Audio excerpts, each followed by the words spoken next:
السلام عليكم ورحمة الله وبركاته.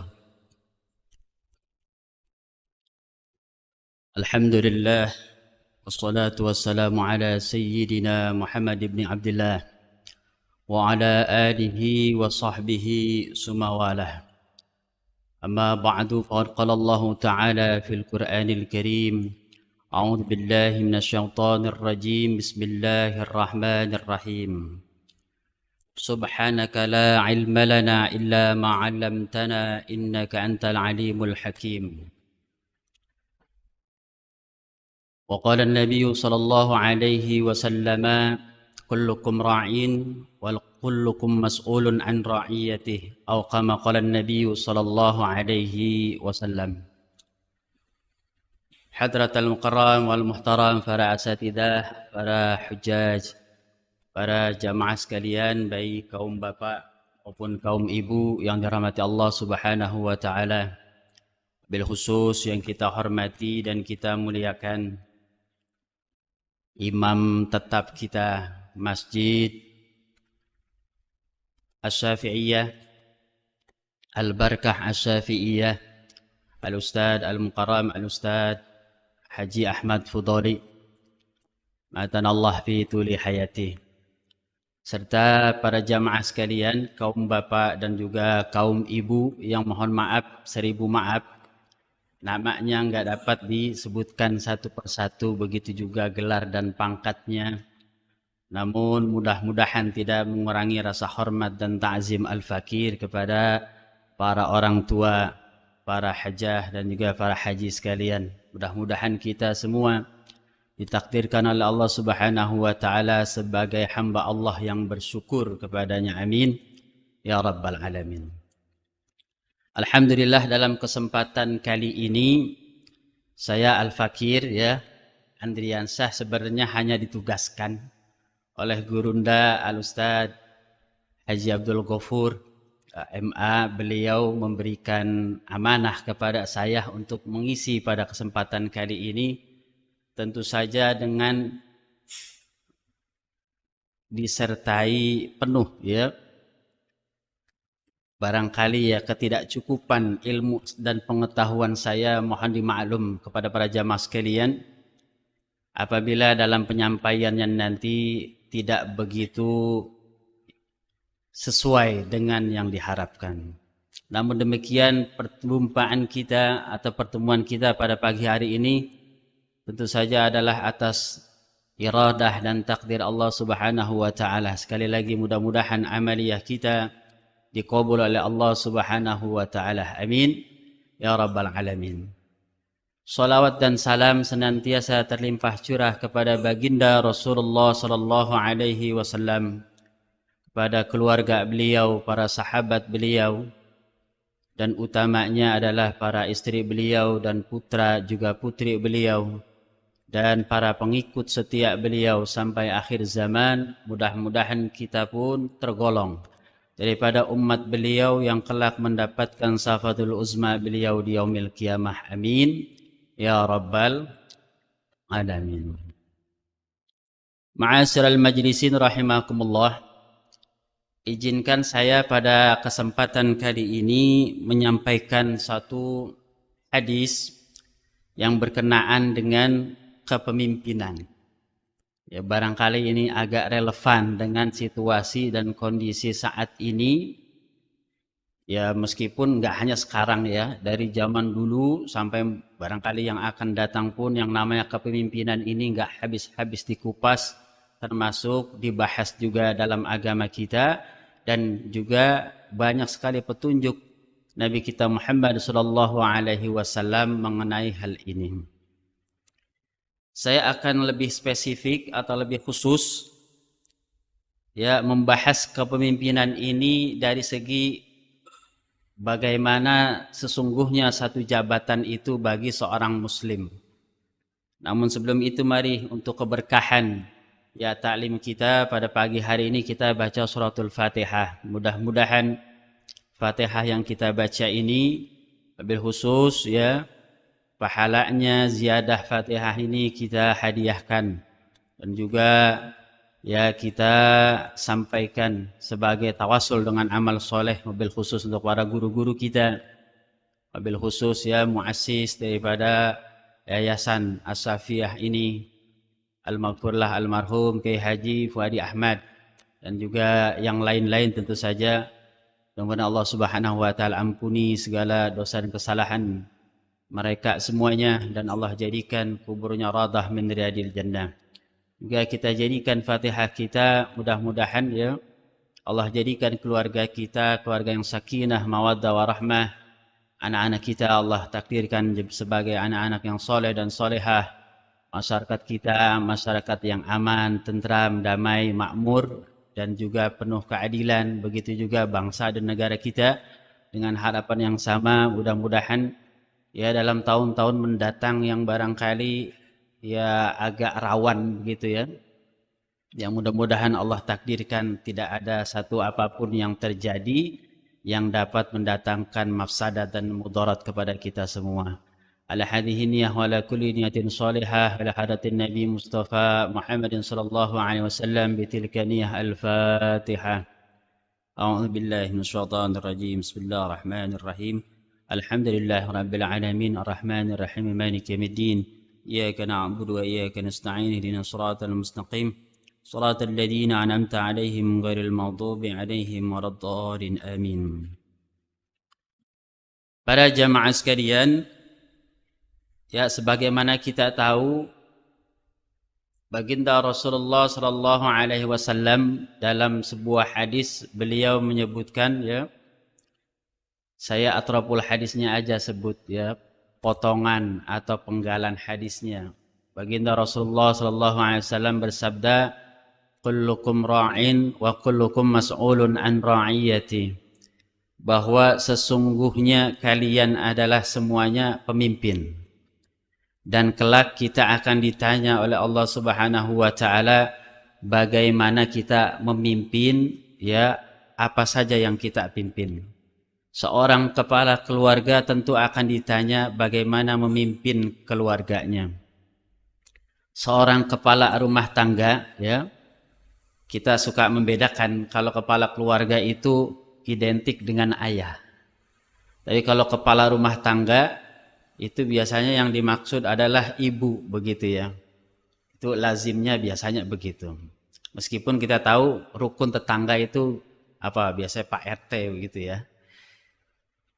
Atau apa? Rukun warga atau Pak RW. Kita bakal ditanya dengan semua kapasitas yang kita punya sebagai pemimpin ya, mulai di rumah, mulai di sekolah barangkali, atau mulai di kantor kita, atau mulai di berbagai tempat organisasi kita, yang semuanya tentu saja tidak lepas dari tanggung jawab kita ke hadapan Allah Subhanahu wa taala. Lalu ada satu persoalan, bagaimana sesungguhnya agama kita ya, ini menjelang tahun politik ya. Kadang-kadang kita agak alergi bicara politik, namun ya sebenarnya agama kita membahas juga persoalan politik ini, meskipun dari segi yang tidak terlalu enggak terlalu ya spesifik, misalnya pada hal-hal yang menyangkut pergantian kekuasaan. Ya agama kita, Nabi kita Muhammad sallallahu alaihi wasallam paling tidak memberikan rambu-rambu dan juga panduan-panduan ya, bagaimana persoalan kekuasaan ini kita sikapi begitu sebagai umat Islam. Saya ingin mengutip juga ya, kalau kita lihat ya fenomena sekarang ini kan banyak ya orang yang mencalonkan diri, apakah itu sebagai calon anggota legislatif ya, atau barangkali juga calon wali kota, atau calon bupati, calon gubernur, atau barangkali calon presiden juga. Bagaimana sesungguhnya agama kita melihat hal ini? Ya Rasulullah sallallahu alaihi wasallam ya, dalam beberapa hadis beliau memang ada beberapa riwayat yang nanti akan kita simak ya. Yang pertama saya kutip ya, sebuah hadis. Ini sebenarnya hadis ini masuk dalam bab azan. namun ada persinggungan dengan persoalan imamah atau keimaman, meskipun yang spesifik di sini itu menjadi imam sholat ya. Rasulullah sallallahu alaihi wasallam ya bersabda, qala al-musannif rahimahullahu taala rahmatan wasi'atan wa ghafara lahu an walidayhi wa an masyayikhihi wa nafa'ana bi ulumihi fi darain amin. Wa an Utsman bin Abil As radhiyallahu anhu qala, dan sebuah riwayat hadis dari Utsman bin Abil As radhiyallahu an, ia berkata, ya Rasulullah ij'alni imama qaumi, wahai Rasulullah jadikanlah aku sebagai imam untuk kaumku. Faqala anta imamuhum waqtadi bi ad'afihim, maka Rasulullah sallallahu alaihi wasallam menjawab, ya anta imamuhum, kamu berhak menjadi imam bagi umatmu atau kaummu. Waqtadi bi ad'afihim, namun demikian perhatikanlah bi ad'afihim, dengan orang yang paling lemah di antara mereka. Wattakhidh mu'adzinan la ya'khudhu ala adanihi ajran, dan angkatlah di antara kamu atau di tengah kaummu itu seorang muazin, la ya'khudhu ala adanihi ajran, yang muazin tersebut tidak mengambil karena pekerjaan azannya itu ajron, satu upah atau gaji. Akhrajahul khamsatu, hadis ini diriwayatkan atau ditakhrijkan oleh imam yang 5, yaitu Imam Ahmad, Imam Nasai, Imam Tirmizi, Imam Abi Daud, dan juga Imam Ibnu Majah. Wa hasanahu at-Tirmizi, dan Imam Tirmizi menganggapnya hadis ini sebagai hadis yang hasan atau kualitasnya baik. Wa sahahahu al-Hakim, dan menganggap sahih hadis ini oleh Imam Hakim.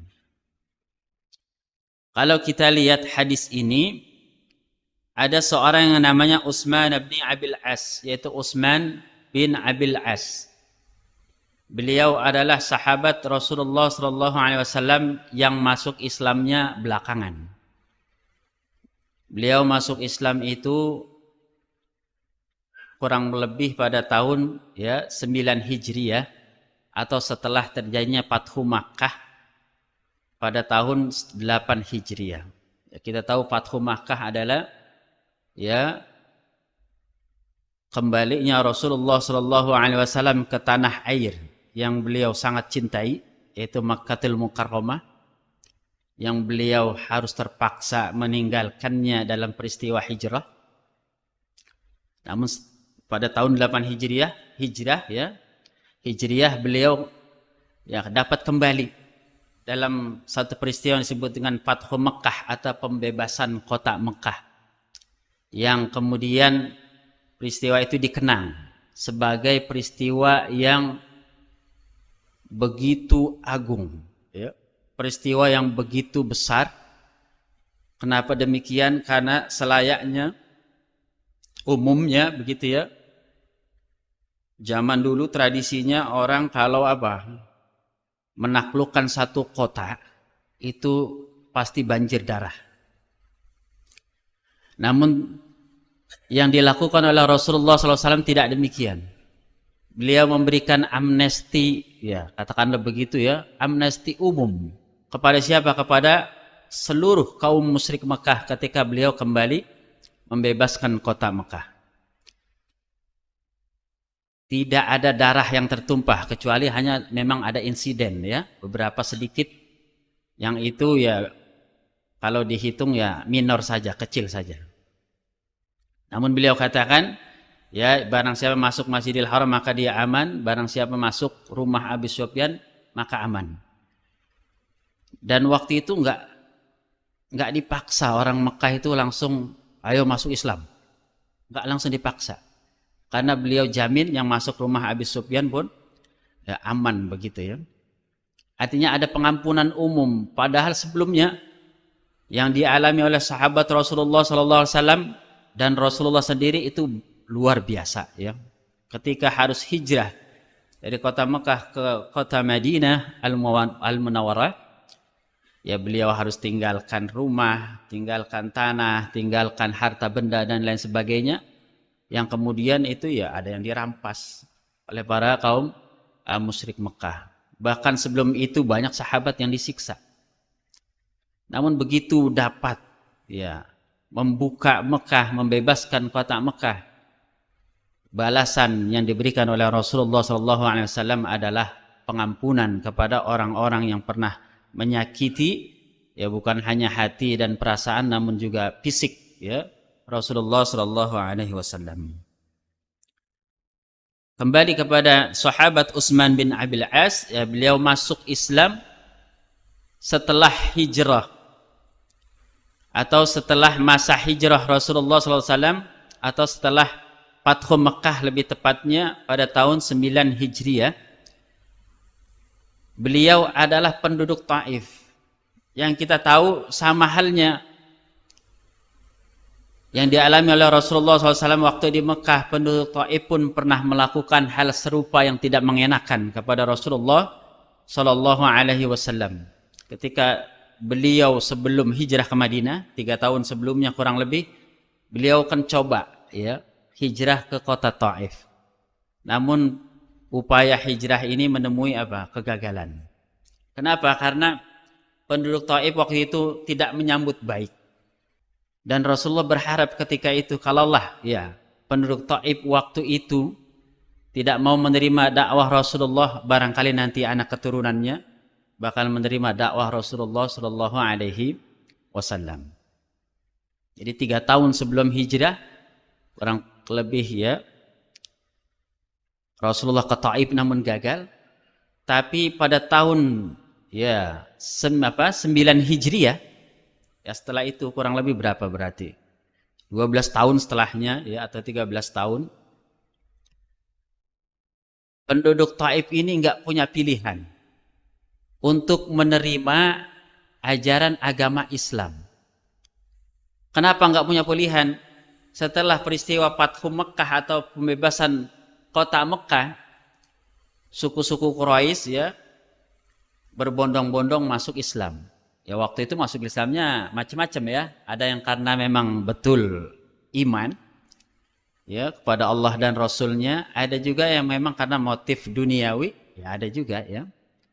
Ada juga yang motif lain. Karena itu dalam sabda Rasulullah SAW ya yang sering kita baca begitu ya. Innamal a'malu binniyat ya. Sesungguhnya segala amal itu tergantung pada niatnya. Faman kanat hijratuhu ilallah wa rasulihi fa hijratuhu ilallah wa rasulih. Kalau hijrahnya karena Allah dan Rasulnya, maka ya hijrahnya karena Allah dan Rasulnya. Faman kana hijratuhu ila dunya yusibuha aw imra'atin yankihuha.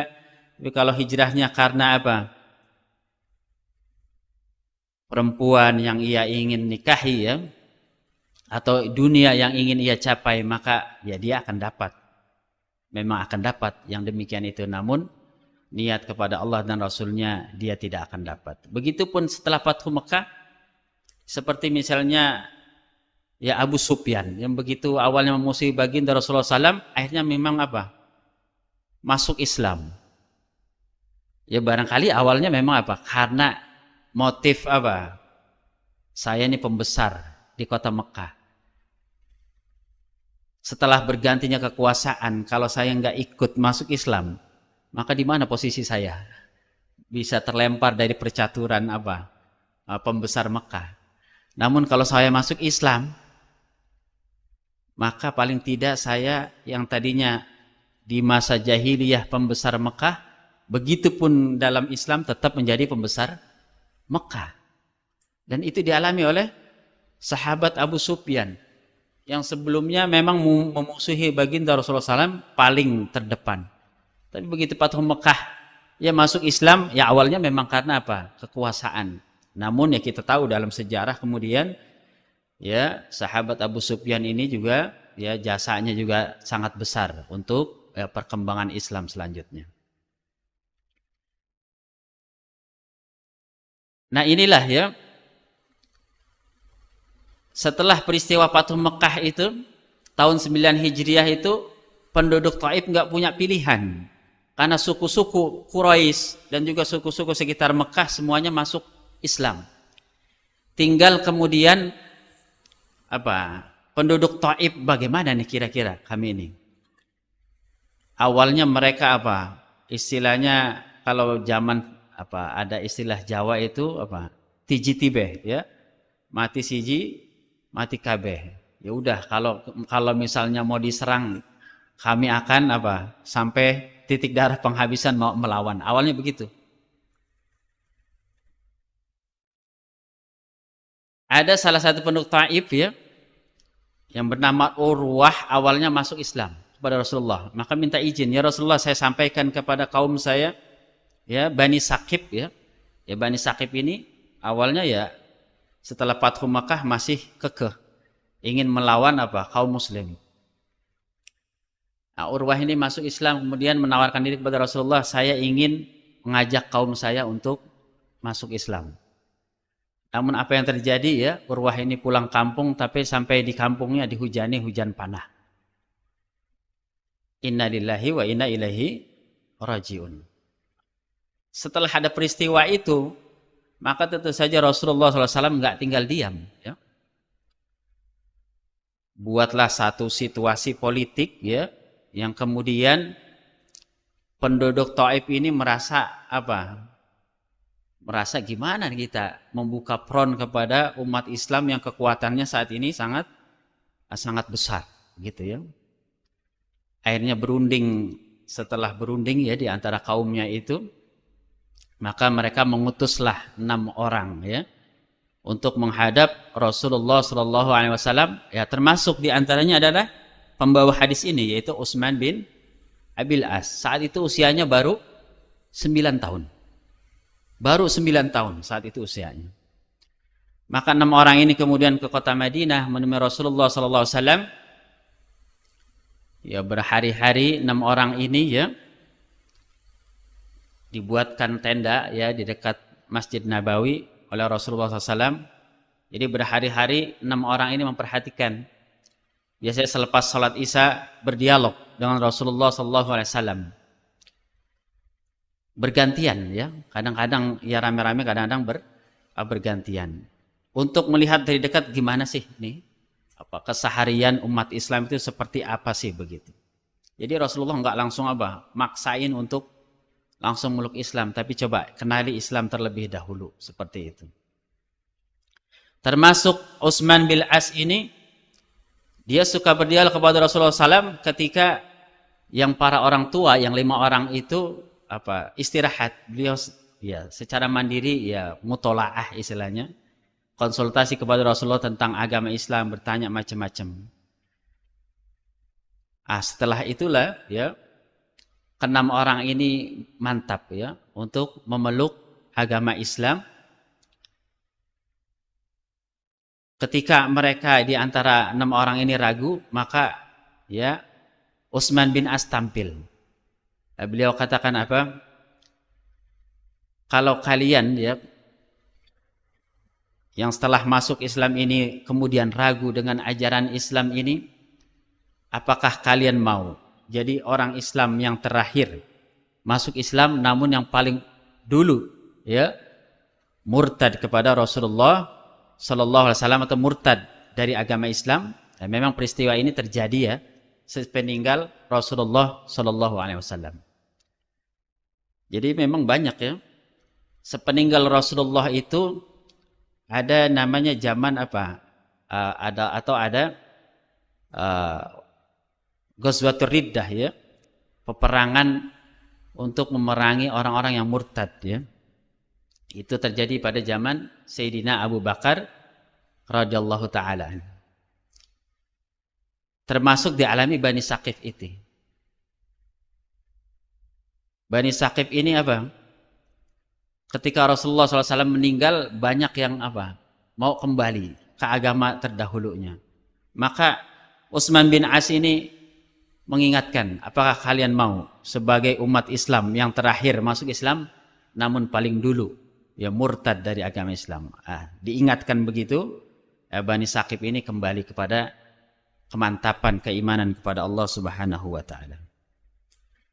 Nah, terkait Utsman bin As ini dalam salah kesempatan ya, beliau bertanya kepada Rasulullah SAW atau meminta kepada Rasulullah SAW, "Ya Rasulullah, wahai Rasulullah, ij'alni imama qaumi."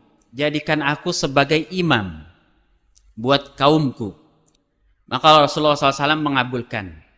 Anta imamuhum. Ya, kamu berhak menjadi imam mereka.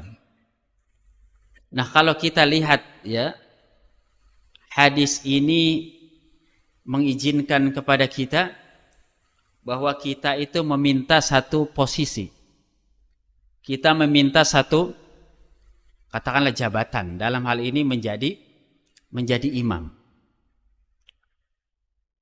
Ulama memang beda pendapat dalam tafsir hadis ini. Sebagian ulama katakan bahwa hadis ini khusus, hanya berlaku untuk imam sholat. Dalam hal ini sholat lima waktu. Namun kalau kita baca ya, dalam syarah Bulughul Maram Misbahuz Zalam bi Syarih Bulughul Maram min Adillatil Ahkam yang dikarang Syekh Muhammad Muhajirin Amsar Ad-Dari, ya, beliau katakan fihi dalilun ala jawazi talabil imamati idza amina ala nafsihi. Bahwasanya hadis ini menjadi dalil boleh kita meminta keimaman ya atau kepemimpinan ya, dalam hal ini menjadi imam salat, idza amina ala nafsihi, kalau aman dari dirinya. Aman di sini maksudnya apa? Aman dari riya, aman dari sum'ah, aman dari ujub, dan juga aman dari hal-hal buruk lainnya. Wa kisa bihal wilayatu, dan kata Syekh Muhammad Muhajirin, dan dari hadis ini juga bisa dikias ya. Al wilayatu, kepemimpinan yang sifatnya itu wilayah atau kekuasaan ya. Kekuasaan administratif. Kekuasaan yang dalam bentuk ya kepemimpinan kemasyarakatan. Wa yazuzu lil insan ayatlubal wilayatal amata. Maka boleh manusia itu ya menuntut kekuasaan secara umum idza amina ala nafsihi, kalau memang hal itu baik, aman buat dirinya, minal wuku'i fi ma la yanbaghi lahu, daripada terjadi hal-hal yang tidak semestinya baginya. Artinya orang bisa meminta suatu jabatan kalau memang ia yakin bahwa dirinya dengan jabatan itu tidak akan tergelincir pada satu hal kemaksiatan kepada Allah Subhanahu wa ta'ala. Dia yakin kalau dengan jabatannya dia nggak akan korupsi. Dia yakin dengan jabatannya dia tidak akan zalim kepada orang. Dia yakin dengan jabatannya dia tidak menyakiti orang lain ya, baik perasaan maupun lewat perbuatan yang akibatnya adalah pada berdampak pada hal-hal yang bersifat fisik. Wa yazuzu aidan talabul imamati awil wilayati idza kana mustahiqqan laha, dan boleh juga ya orang meminta satu jabatan atau kekuasaan kalau memang dia itu berhak. Nah, berhak ini bisa ditinjau dari dua segi ya. Berhak ini bukan artinya apa? Karena ayah saya presiden, saya harus jadi presiden. Itu hanya dikenal dalam apa, misalnya ya dinasti atau kerajaan. Namun berhak di sini lebih maknanya lebih substantif atau lebih kepada pokok permasalahannya, yaitu tidak lepas dari soal keilmuan ya. Seseorang itu berhak atas satu keimaman maksudnya menjadi imam gitu ya. Karena istilah keimaman ini agak sensitif di kita ya. Ya, menjadi imam atau menjadi pemimpin umat kalau dia memang ilmunya mencukupi. Dan yang kedua, mustahiqan di sini kalau memang ia kemampuannya ada. Ya. Kapabilitasnya ada. Ilmunya ada, kemampuannya ada, ya, dan juga integritasnya, ya, kecakapan moralnya, kebagusan akhlaknya dia miliki, maka dia berhak menjadi ya seorang pemimpin, begitu. Atau kalau imam, ya, dia tahu ilmu bagaimana seharusnya seorang imam. Dia tahu tentu saja soal, ya, rukun sholatnya, sunnah sholatnya, adab sholatnya, dan lain sebagainya. Wa imma idza lam yastahiq. Adapun kalau orang yang enggak pantas, ya, enggak mustahik, ya, enggak berhak mendapatkan hal tersebut, wala yazuzu lahu ayatlubal imamata awil wilayata khasan kana au aman. Kalau dia memang enggak pantas, ya, maka dia enggak berhak menuntut atau meminta satu jabatan atau posisi imam atau kekuasaan, baik secara khusus, ya, maupun secara umum. Jadi kalau kita lihat panduannya di sini adalah apa? Mustahiqqan lahu, bahwa dia memang pantas menjadi seorang pemimpin. Karena kalau bukan dia yang mampu, bukan dia yang punya ilmu, bukan dia yang kemampuannya bagus, kemudian akhirnya yang mencalonkan diri, begitu ya, akhirnya orang yang yang enggak condong kepada kebenaran, yang enggak membela kepentingan rakyat dan umat, maka umat ini dalam situasi yang sangat membahayakan. Jadi kalau kita lihat situasi, kayaknya nih enggak beres nih, ya. Ya katakanlah dalam konteks saat ini, ya, musim pencalegan gitu, ya. Kalau kita lihat orang-orangnya, ini kok kayaknya kemarin itu pernah punya kasus, tapi dia nyalon lagi. Kita lihat riwayatnya, integritasnya, ya. Ini kayaknya bukan bukan orang-orang yang cenderung membela kepentingan rakyat, tapi ingin ya memperkaya diri lah dan lain sebagainya. Maka orang-orang yang baik harus terlibat. Orang-orang yang kita kenal baik, ya harus kita harus kita promosikan, harus kita calonkan, harus kita dorong untuk maju.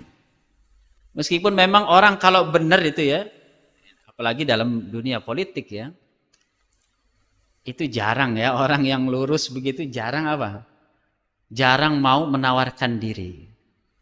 Kenapa? Karena dalam riwayat hadis yang lain, ya, itu memang Rasulullah SAW mewanti-wanti, ya, betapa serius, ya, soal, ya, terutama kepemimpinan masyarakat, ya. Ya, kalau kita lihat misalnya salah satu hadis, ya, di mana Rasulullah SAW, ya, ini hadis Bukhari, ya, hadasan Hajjaj bin Minhal hadasana Jarir bin Hazim anil Hasan an Abdurrahman bin Samurah qala, dari Abdurrahman bin Samurah ia berkata, qala lin Nabi sallallahu alaihi wasallam, Nabi Muhammad sallallahu alaihi wasallam bersabda kepadaku, ya Abdurrahman ibn Samurata, wahai Abdurrahman bin Samurah, la tas'alil imarata, jangan minta jabatan. Fa innaka in u'titaha, sesungguhnya engkau kalau diberikan, ya, kekuasaan itu, an mas'alatin, daripada apa yang kau minta, ukilta ilaiha, maka engkau akan dibebani dengannya. Wa in u'titaha min ghairi mas'alatin, akan tetapi jika engkau diberikan tanpa engkau minta, wa in ta'alaiha, maka engkau akan dibantu oleh Allah Subhanahu wa ta'ala. Wa idza halafta ala yaminin, dan apabila engkau bersumpah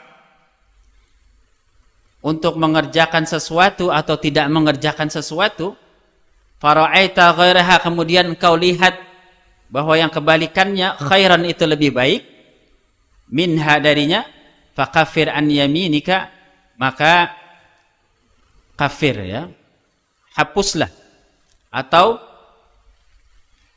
ya, hapuslah daripada sumpahmu itu, maksudnya kerjakanlah kafarat, artinya langgar sumpahmu. wa'atil ladzi huwa khair, dan buatlah yang lebih baik. Memang kalau kita lihat hadis ini, Rasulullah wanti-wanti kita. Jangan minta jabatan yang sifatnya apa? Duniawi.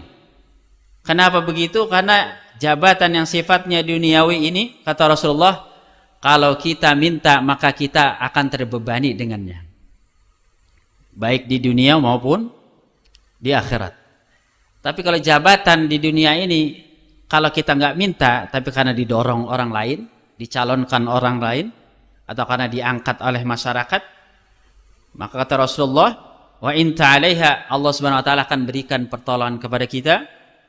Kemudian wa idza halafta 'ala yamin, kalau engkau bersumpah ya dengan satu sumpah, baik melakukan sesuatu atau tidak melakukan sesuatu, para'aita gharaha, tapi dengan sumpah itu ternyata pada kenyataannya kita melihat hal yang sebaliknya. Katakanlah misalnya saya bersumpah ya tidak akan begini. Tapi dalam perjalanan waktu, dalam kepemimpinan dia, yang begini ternyata lebih baik. Maka kata Rasulullah SAW, langgar sumpahmu lalu bayar kafarat sumpah.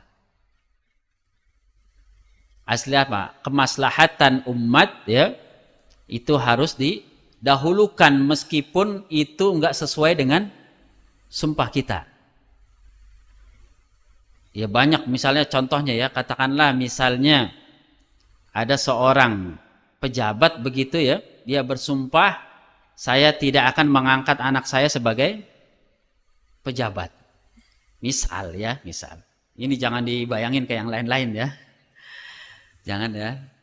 Tapi suatu ketika memang nggak ada calon lain kecuali anaknya misalnya. Maka dia bisa atau boleh, kalau itu maslahat ya, sekali kalau itu maslahat dia boleh angkat anaknya itu melanggar sumpah yang pernah dia ucapin. Dengan syarat bayar kafarat sumpah ya. Apa bayarnya itu? Ya, di antaranya merdekakan budak ya. Kemudian puasa ya 3 hari berturut-turut ya, itu pilihan ya, silahkan seperti itu. Nah, cuman intinya di sini adalah ada 2 hadis yang kalau tadi hadis Utsman ibn al-As itu kan boleh minta jabatan, tapi yang di sini Rasulullah SAW ngelarang kita minta jabatan. Gimana kok seolah-olah ini ada 2 hadis kayaknya kok bertentangan. Maka kalau ada 2 hadis yang bertentangan, kita cari dulu apakah bisa digabung atau tidak. Nah, ternyata dari kedua hadis ini kita bisa gabung ya. Apa gabungannya itu? Rasulullah SAW melarang kita minta jabatan ya, kalau tadi apa? Memang kita tidak punya kemampuan dalam hal tersebut.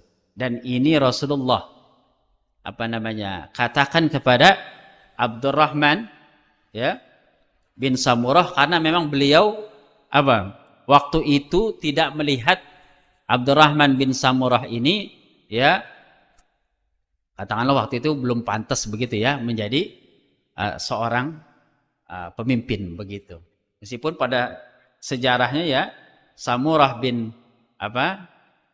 Abdurrahman bin Samurah ini pernah menjadi gubernur ya, diantaranya di daerah mana? Daerah Bahrain begitu ya. Nah, seperti itu.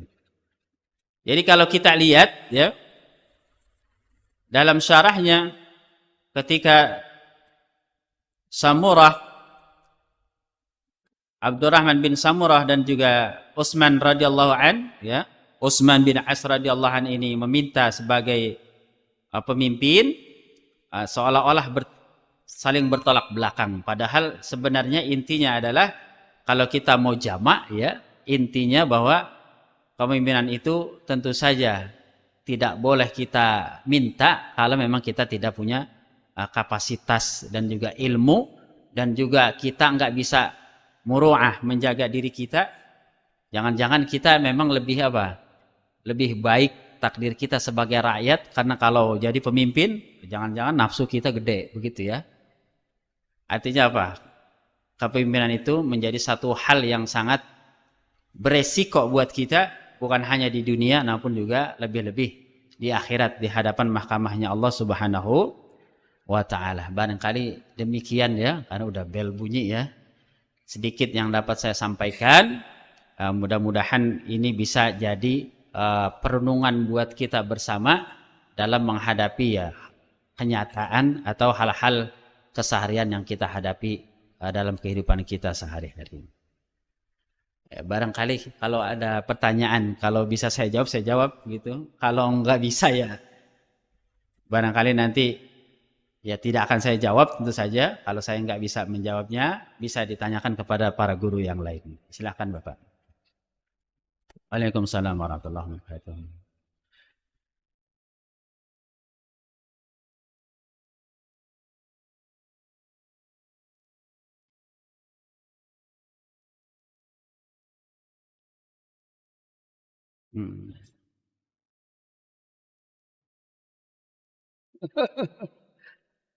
Ngeri banget jawaban apa pertanyaannya nih ya.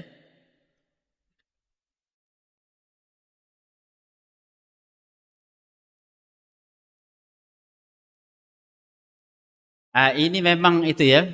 Kata Rasulullah Sallallahu Alaihi Wasallam itu apa? Nikmatil mu'ridah wa bi'satil fatimah. Ya. Orang yang berkuasa itu memang enaknya itu ketika duduk. Ya. Begitu dia lengser, maka bi'satil fatimah. Itu bisa jadi ujung atau akhir yang bisa mencelakakan dia. Apa celakanya? Bisa jadi dia celaka ya di dunia dengan pelanggaran yang dia lakukan, atau dengan tidak amanahnya dia ya dia tergelincir nanti di akhiratnya Allah Subhanahu wa taala. Itu Rasulullah makanya mewanti-wanti la tas'alil ya, jangan kamu minta ya daripada al-imarata, kekuasaan itu. Lalu gimana kalau saya milih, saya yakin ya orang ini pantas, orang ini layak, kemampuannya ada, ilmunya bagus, dan saya yakin akhlaknya juga baik dan amanah begitu. Ya, namun apa? Di perjalanan begitu ya, ternyata dia menyimpang begitu ya. Apakah kita ikut dosanya gitu ya? Kalau kita memilih dengan sejauh yang pengetahuan kita ketahui ya, tentu saja apa, la yukallifullahu nafsan illa wus'aha ya. Allah Subhanahu wa taala enggak membebani seseorang itu kecuali sebatas apa? Kemampuan dia. Apa maksudnya? Ya kita menilai sejak awal berprasangka baik kepada dia, husnuzon, ini orang bakal apa? Amanah. Namun ternyata kok tidak. Yang salah bukan kitanya ya. Orang itu yang enggak mampu menjaga amanah ya. Lain hal kalau memang kita tahu ya orang ini orang yang potensinya enggak baik, tapi kita dengan satu dorongan dan motivasi ya macam-macam kita milih dia, apalagi kalau karena serangan fajar ya. Nauzubillah min dzalik. Kalau dalam hal itu baru boleh kita dapat dikatakan ta'awanu 'alal ismi wal udwan. Bisa jadi kita berkongsi ya, berkolaborasi dalam membuat satu keburukan begitu ya. Kalau dari kasusnya seperti tadi ya kita itu apa? Terlepas daripada apa? Ya udah bukan dalam kendali kita, tentu saja begitu ya. Barang itu sejauh jawaban yang bisa saya kasih begitu ya. Barangkali ada lagi.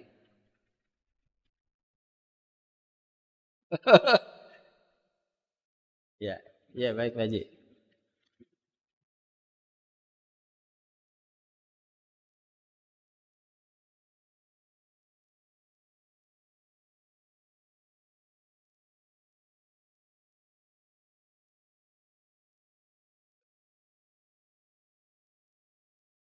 Ya.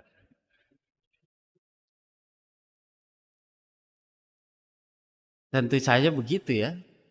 Karena dalam hukum agama kita itu kalau mengambil barang orang lain ya, kafaratnya adalah apa? Dikembalikan. Kalau dia itu uang negara, ya semestinya memang harus di apa tuh istilahnya?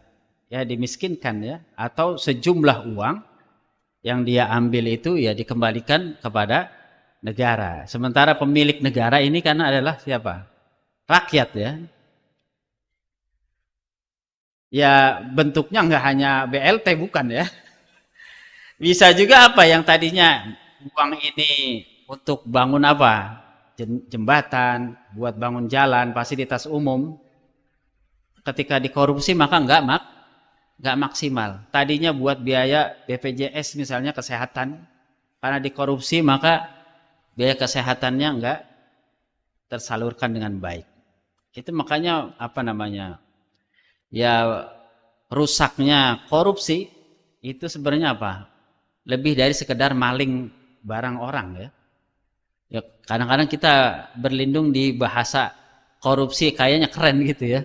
Padahal dia maling gitu ya. Korupsi itu maling, bahkan maling yang lebih apa? Yang lebih sadis ya. Malingnya nggak tanggung-tanggung begitu. Ya, karena bukan hanya milik seseorang tapi milik umum begitu. Dalam hal ini uang negara, yang negara ini uangnya dari mana? Ya dari pajak. Ya, pajak bumi dan bangunan ya, dari pajak kendaraan dan lain sebagainya. Dari pajak-pajak penghasilan kita ya. Kita kerja juga ada apanya tuh? Pajaknya. Kita makan di rumah makan juga ada pajaknya. Bahkan rumah makan itu 20% ya.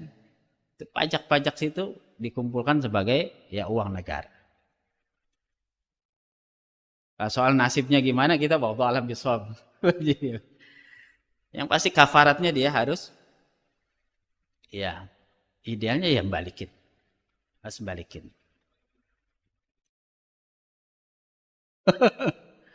Nah, ini memang penyakit kita ya. Memang ya demokrasi ini memang bukan sistem yang sempurna ya. Bukan sistem yang sempurna, bukan. Namun kok kayaknya ya begitu ya. Ya itu istilahnya sistem yang terburuk atau terbaik di antara yang terburuk yang bisa kita praktikkan saat ini begitu. Ya ini soal demokrasi memang khilafiyah ya. Ada ulama membolehkan, tapi ada juga yang mengharamkan karena apa? La hukma illa lillah, nggak ada hukum kecuali hukum Allah. Namun kalau saya melihat demokrasi ini adalah sistem apa? Perwakilan. Ya. Yang dalam agama kita itu yang namanya muwakalah, ya, mewakilkan ya suatu baik itu dalam jual beli atau dalam berbagai hal, yaitu diizinkan atau dibolehkan. Meskipun ya tadi itu seperti Pak Haji tadi bilang memang kayaknya kita ngasih cek kosong. Apa itu cek kosong? Karena kita nggak pernah ada kontrak politik misalnya dengan si calon. Misalnya kalau Anda begini maka Anda harus begini. Kan kita kadang-kadang nggak punya begitu ya. Nggak ada kontrak politiknya. Yang ada dalam demokrasi kita yang apalagi 5 tahunan kontrak politiknya apa? Kalau dia nggak amanah, ya udah besok nyalon jangan dipilih lagi, itu aja. Paling begitu ya. Paling begitu. Ya cuman itu bagian dari ya ikhtiar kita ya. Ikhtiar kita ya memilih atau mengangkat pemimpin yang dimana kepemimpinan itu dalam agama itu posisinya itu sangat penting ya. Karena bayangkan satu masyarakat tanpa pemimpin maka akan terjadi kekacauan dan kemaslahatan umat itu ya tanpa kepemimpinan yang nggak akan bisa terjamin ya, karena pasti ya situasinya chaos ya atau kacau ya kalau nggak ada pemimpin. Barangkali itu ya. Ada lagi barangkali.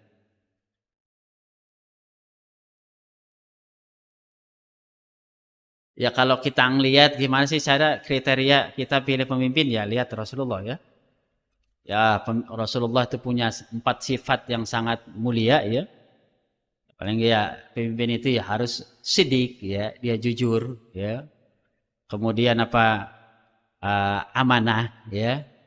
Kemudian tabligh, aspirasi masyarakat itu dia bela ya. Kemudian patonah juga harus cerdas. Karena repot juga kita kalau pemimpin itu enggak ya enggak cerdas gitu ya. Ya repot ya, pasti repot. Ya, kemakmuran rakyat ini enggak akan terjamin kalau dia enggak cerdas gitu ya. Maka pilihlah pemimpin itu yang cerdas, yang jujur, yang amanah dan juga dapat apa namanya mewujudkan aspirasi-aspirasi atau ya kebutuhan keperluan rakyat gitu ya. Sudah cukup? Kalau nggak ada lagi kita tutup nih ya. Gimana Bu? Oh pusing. Jangan dibikin pusing Bu. Ya kita apa tawakal aja apa yang kita yakini ya udah tawakal aja. Dan jangan terlalu berharap apa berlebihan begitu ya. Ya dianggap rileks aja ya. Dianggap rileks begitu ya.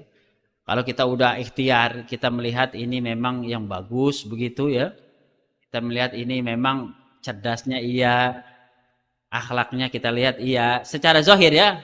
Karena soal hati itu apa? Urusan Allah Subhanahu wa taala ya. Nahnu nahkumu bizawahir wallahu yatawalla bis sarair. Kita hanya melihat manusia itu dari segi lahirnya. Dan itu enggak salah buat kita. Karena urusan dalemannya itu ya hanya dia yang tahu ya. Dengan urusannya dengan Allah Subhanahu wa taala. Kita cukup ya batas itu. Sejauh apa pertimbangan kita dan kemampuan kita dalam menilai. Jadi nggak usah dibikin ruwet begitu ya. Nggak usah dibikin ruwet banget ya. Barangkali seperti itu. Kita baca doa kafaratul majlis ya. Subhanakallahumma wa bihamdika asyhadu an la ilaha illa anta astaghfiruka wa atubu ilaik. Ya, hadanallah wa ikum ajmain. Assalamualaikum warahmatullahi wabarakatuh. Al-Fatihah. أعوذ بالله من الشيطان الرجيم بسم الله الرحمن الرحيم إياك نعبد وإياك نستعين صراط الذين أنعمت عليهم غير المغضوب عليهم ولا الضالين آمين صار الله نجيما صار الله نعما صار الله نجيما مولانا وعبد الله صلى الله وسلم على سيدنا محمد في الأولين والآخرين سلم ورضي الله تعالى عن صحابة رسول الله أجمعين أعوذ بالله من الشيطان الرجيم بسم الله الرحمن الرحيم الحمد لله رب العالمين حمدا شاكرين حمدا ناعمين حمدا يوافي نعمه ويكافئ مزيدا ربنا لك الحمد ولا غصن كما ينبغي لجلال وجهك الكريم وعجيب سلطانك اللهم صل على سيدنا محمد وعلى ال سيدنا محمد صلاة تنجينا بها من جميع الاحوال والافات تقضي لنا بها جميع الحاجات تنهنا بها من جميع السيئات ترفعنا بها عندك الدرجات تبلغنا بها اقصى الغايات من جميع الخيرات في الحياة وبعد الممات اللهم صل على سيدنا محمد صلاة تجعلنا بها من أهل العلم ظاهرا وباطنا وتحصرنا بعبادك الصالحين في الدنيانا وأخرانا وعلى آله وصحبه وسلم أجمعين ربنا تقبل منا إنك أنت السميع العليم وتب علينا إنك أنت التواب الرحيم اللهم لا تمكن الأعداء فينا ولا تسلطهم علينا بذنوبنا ربنا اغفر لنا ذنوبنا ولوالدينا ولمشايخنا ولجميع المسلمين والمسلمات والمؤمنين والمؤمنات الأحياء منهم والأموات إنك أنت قريب مجيب دعوة قاضي الحاجات ربنا آتنا في الدنيا حسنة في الآخرة حسنة وقنا عذاب النار وادخلنا الجنة مع الأبرار يا عزيز يا غفار يا رب العالمين صلى الله عليه وسلم وعلى آله وصحبه وسلم والحمد لله رب العالمين.